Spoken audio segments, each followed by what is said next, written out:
You think your heart broke because something ended, because someone left, because something was taken from you, but the Psalms expose something far deeper.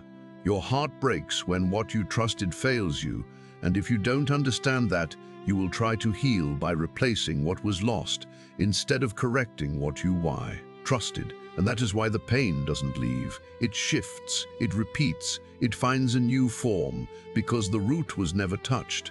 And this is the first lesson. A broken heart is not random. It is the collapse of misplaced trust. And David says it without hiding it. My heart is in anguish within me. The terrors of death have fallen on me. That is not controlled language. That is exposure, because healing does not begin with strength. It begins with truth. And if you avoid that, you will build something on top of pain instead of through it. And that always breaks again, because what you ignore does not disappear. It waits, and when pressure comes, it returns stronger. And that is why the Psalms do not start with solutions.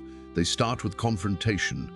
Why, my soul, are you downcast? Why so disturbed within me? Not to suppress it, but to bring it into clarity, because what you cannot name, you cannot correct. And that is where most people stay stuck. They feel the pain, but never define it. They experience the loss, but never understand what actually broke. And because of that, they move forward without healing, carrying something that will shape everything that comes next. And that is why the second lesson becomes unavoidable. You cannot heal what you refuse to face. And if you try, you will only create temporary relief, not restoration, because healing is not the absence of pain, it is the correction of what caused it. And if that correction does not happen, the same pattern will return, not as the same situation, but as the same result. And that is exactly why this matters now. Because if you misread what broke your heart, you will repeat it, not because you want to, but because you never changed what made it possible in the first place. You think the way to heal is to stop feeling what you're feeling, to push it down, to move past it, to distract yourself until it fades. But the Psalms expose something most people avoid. Suppression does not heal pain, it preserves it, and what you preserve eventually controls you. And that is why the second lesson, this healing begins when you stop hiding what is actually inside you, not from others, but from God, because what you refuse to bring into the open remains unresolved. And unresolved pain does not stay still. It shapes how you think, how you react, how you trust. And David shows you exactly how this works, not by avoiding it, but by confronting it directly. I am worn out from my groaning. All night long I flood my bed with weeping and drench my couch with tears. That is not weakness, that is exposure without disguise. And that is where most people fail immediately, because they try to appear strong instead of being honest. They try to control the image instead of addressing the reality. And in doing that, they delay the only process that can actually heal them. Because if you cannot be honest about the depth of what you feel, you cannot bring it to the place where it can be transformed. And that is why the third lesson cuts deeper than most people expect. Unexpressed pain becomes internal distortion, because what you do not release, you reinterpret, you assign meaning to it, you build narratives around it, you begin to believe things about yourself, about others, about God that are shaped by the pain instead of truth. And once those beliefs take hold, they influence everything that follows. Your decisions, your expectations, your relationships. And that is how people carry brokenness long after the situation has ended. Not because they are still in it, but because it is still inside them. And that is why David does something most people resist. He brings everything into the open. Not partially, not carefully, but completely. Turn, Lord, and deliver me. Save me because of your unfailing love. He does not manage his words. He does not filter his pain. He releases it. And that release is what prevents it from becoming something else internally, something distorted, something that shapes him in ways he does not recognize. And this is where the fourth lesson becomes unavoidable. Honesty with God prevents distortion within you, and without that honesty, silence becomes pressure, and Pressure eventually breaks through in ways you cannot control, reactions you did not expect, decisions you cannot explain, patterns you did not intend to repeat. And that is why healing is not about stopping the pain. It is about bringing it into a place where it can be processed correctly, and if you skip that, nothing else will work, no matter how much time passes, because time does not heal what is being preserved. It only hides it until the next moment exposes it again. You think time will fix what broke you, that if you wait long enough, distance yourself enough, move forward enough, the pain will fade and healing will happen on its own. But the Psalms expose something most people refuse to accept.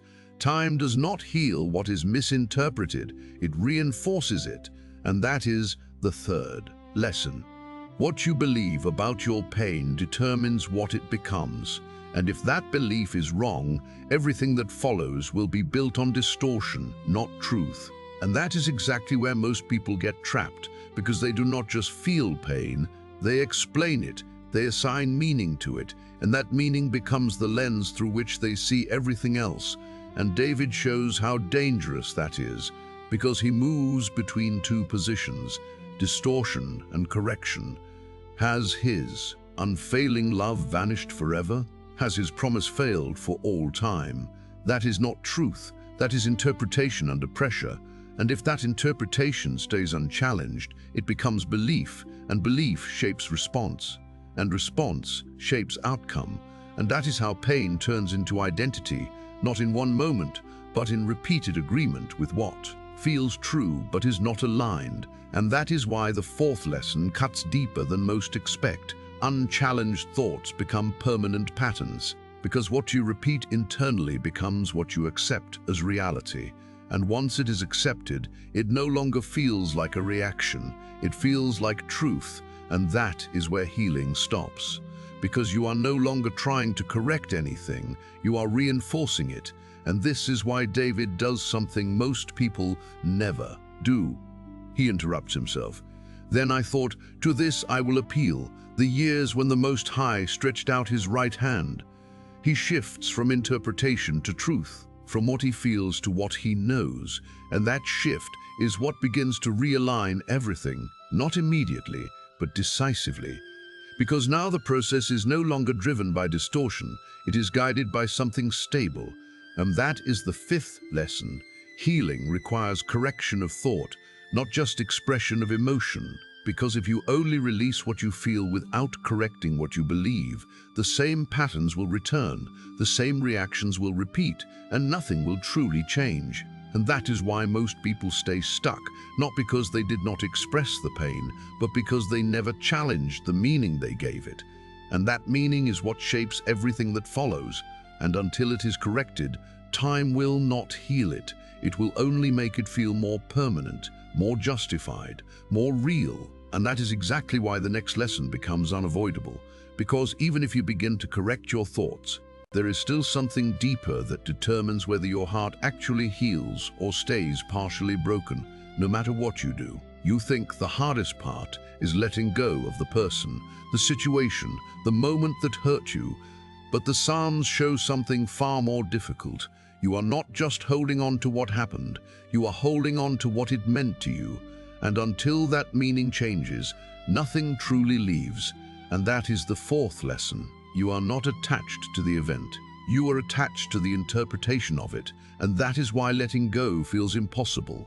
Because you are not releasing a memory, you are releasing a belief. And beliefs do not break easily. They anchor identity. They shape expectation. They define what you think is possible and what you think you deserve. And David exposes this struggle with brutal honesty. My God, why have you forsaken me? That is not just pain, that is interpretation, the belief that absence means abandonment. And if that belief stays unchallenged, everything that follows will be filtered through it. Every delay will feel like rejection. Every silence will feel like distance. Every difficulty will feel like proof that you are alone. And that is how a broken heart becomes a distorted reality. Not because what happened was not real, but because what you believe about it reshapes everything else. And that is why the fifth lesson cuts deeper than most. people expect. False meaning creates repeated pain because you will continue to experience situations through the same lens, attracting, tolerating, and responding in ways that reinforce what you already believe. And that is why cycles repeat, not because life is repeating itself, but because your interpretation is. And this is where David does something most people resist. He confronts the meaning directly. Yet you are enthroned as the Holy One. You are the one Israel praises. He shifts from interpretation to truth again, not by denying the pain, but by correcting what it means. And that shift is what begins to break the attachment, not to the event, but to the belief that was formed through it. And that is where healing actually begins, because now you are no longer holding on to something that defines you incorrectly. You are releasing it, not by force, but by replacement.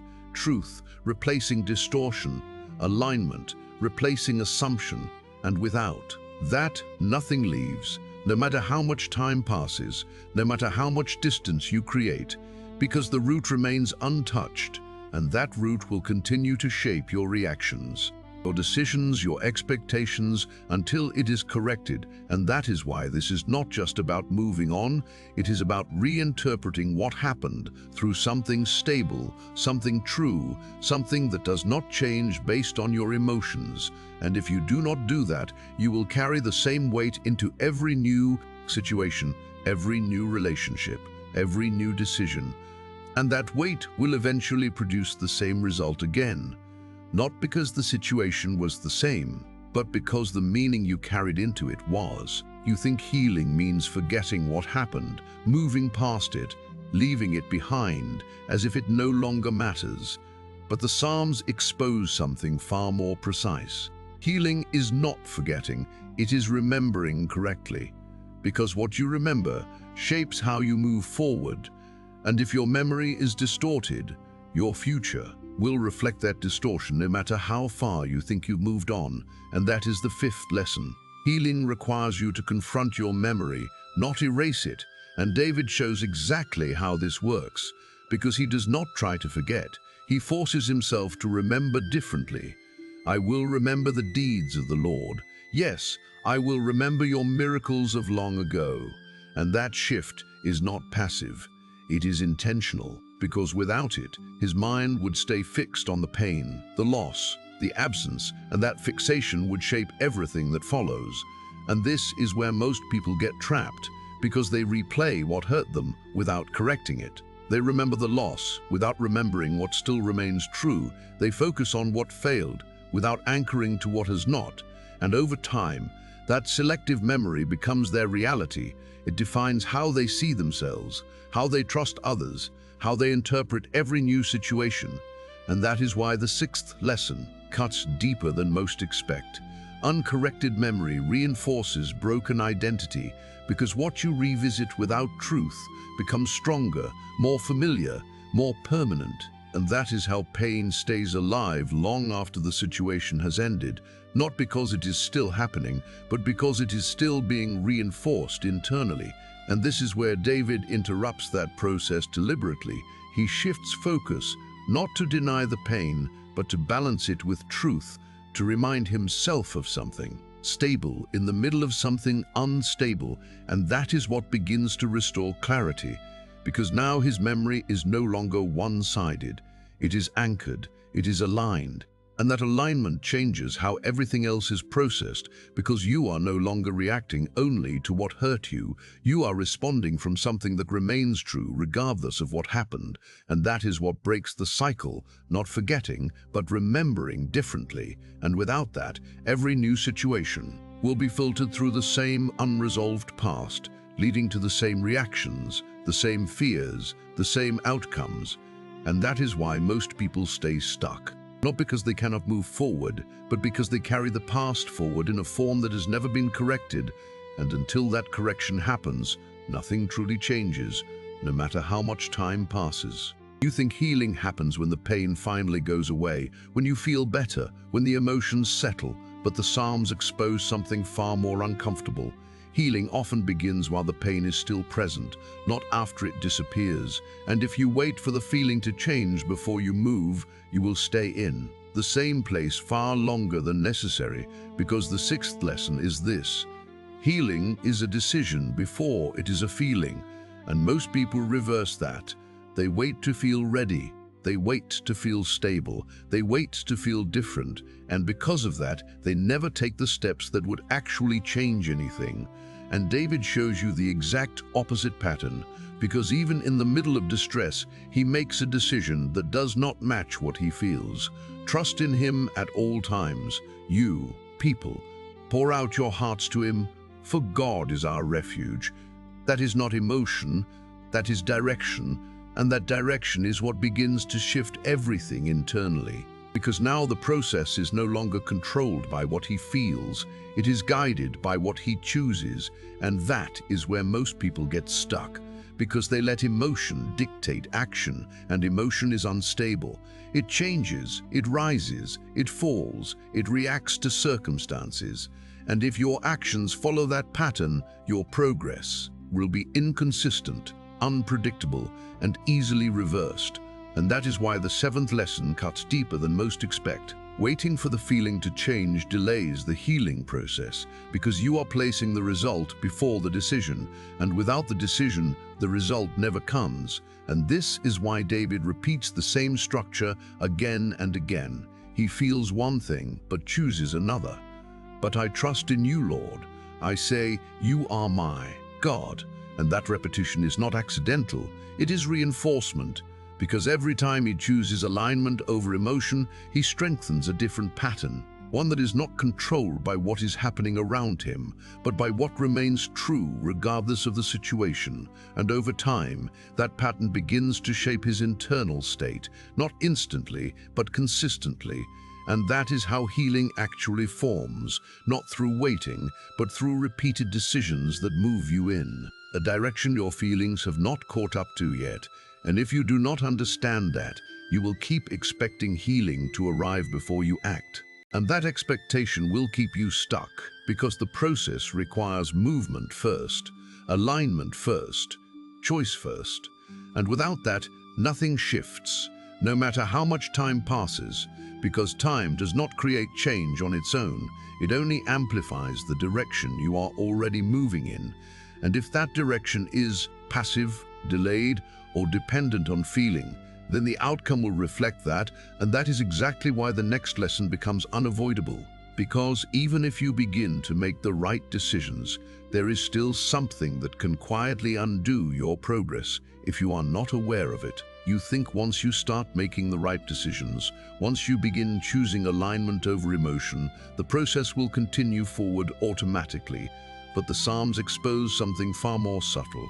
Healing can reverse quietly if you return to what originally broke you without recognizing it, and that is the seventh lesson.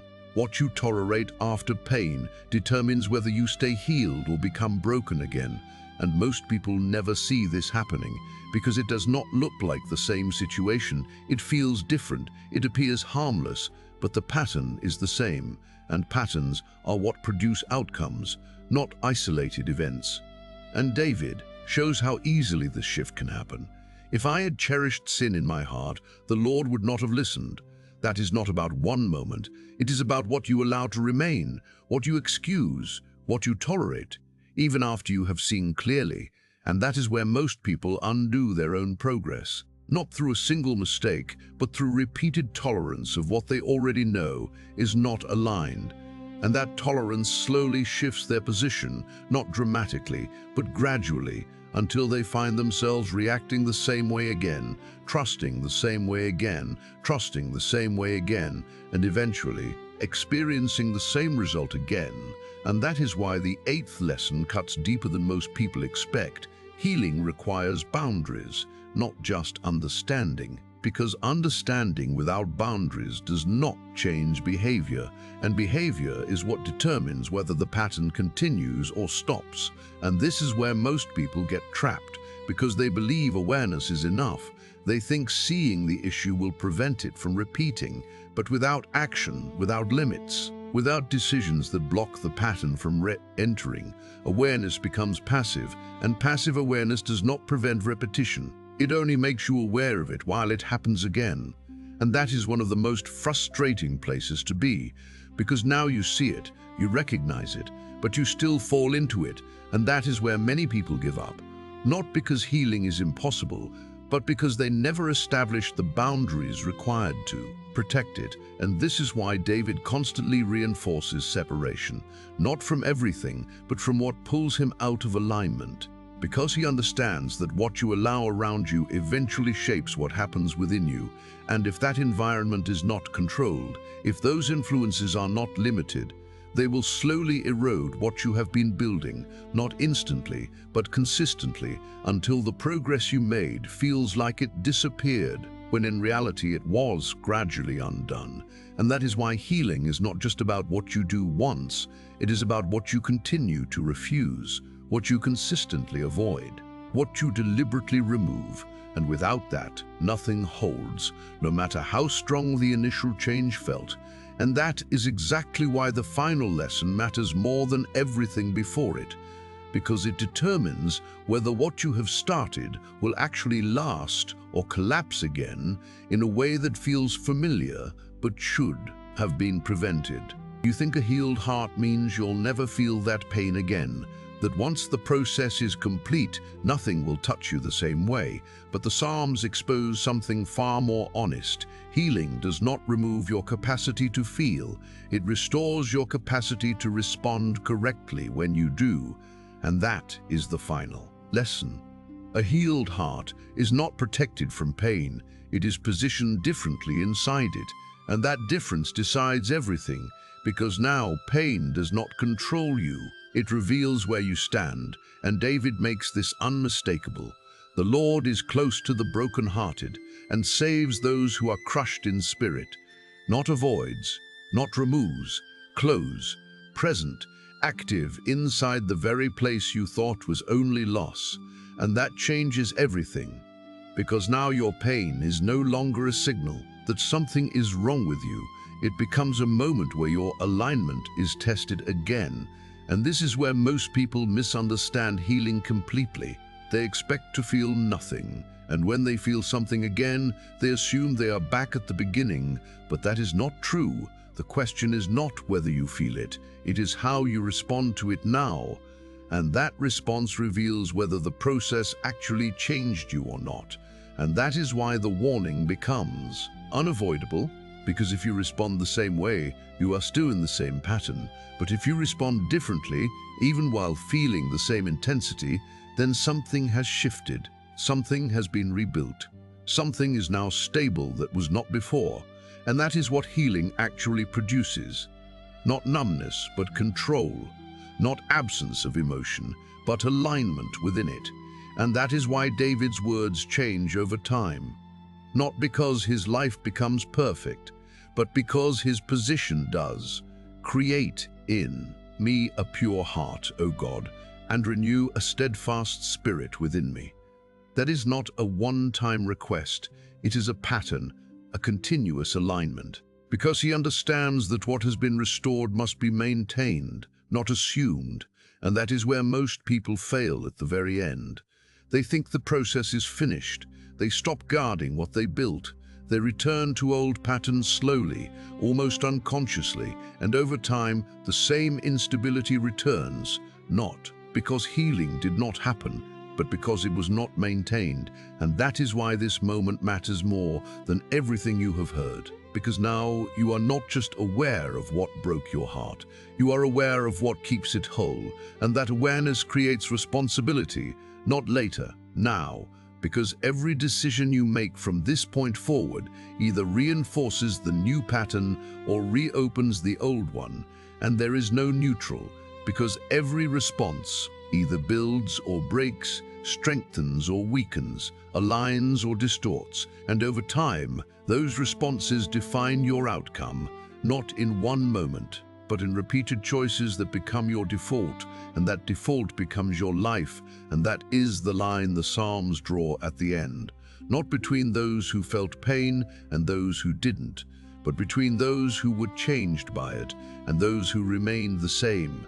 And that line is not decided by what happened to you, but by what you choose to do with it now, while you still see clearly, while you still understand what needs to change. Because once this moment passes, it becomes easier to forget, easier to justify, easier to return to what is familiar. And that is how cycles continue, not through lack of knowledge, but through lack of action when it mattered most. And if you are serious about not carrying this into the next chapter of your life, then this is the point where everything either shifts or stays exactly the same, and that will not be decided by what you feel, but by what you choose the next time your heart is tested. Because that is where healing is either maintained or lost. And that decision, repeated over time, is what defines whether your heart stays whole or breaks again in a way that feels different, but comes from the same place you never fully corrected.